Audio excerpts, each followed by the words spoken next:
Buonasera e ben ritrovati con l'informazione flash di New Sicilia. I principali titoli del pomeriggio. Il GUP di Palermo, Paolo Magro, ha condannato a 11 anni e 4 mesi di reclusione per associazione mafiosa Laura Bonafede, l'insegnante di Campobello di Mazara, figlia dello storico padrino del paese, sentimentalmente legata al boss Matteo Messina Denaro.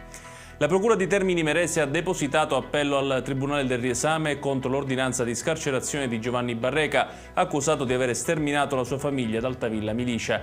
Barreca, per cui è stata dichiarata l'infermità mentale, è considerato infatti soggetto di alta pericolosità sociale. La Regione può iniziare a spendere i 5,3 miliardi di euro assegnati alla Sicilia nell'ambito della programmazione del Fondo Sviluppo e Coesione 2021-27. Abbiamo già pronti i primi progetti da mettere in cantiere entro fine anno, ha dichiarato con soddisfazione il presidente Schifani. Ha continuato a vendere droga nonostante si trovasse agli arresti domiciliari proprio per lo stesso reato, contattando i clienti tramite una chat. Per questo un 31enne catanese è stato arrestato e condotto in carcere dalla polizia.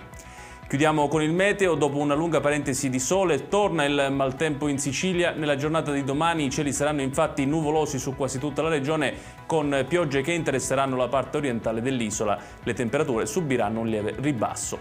Ed è tutto per questa edizione. Tutti i dettagli su queste notizie li trovate come sempre sul nostro sito www.newsicilia.it. Grazie per averci seguito e buon proseguimento di serata.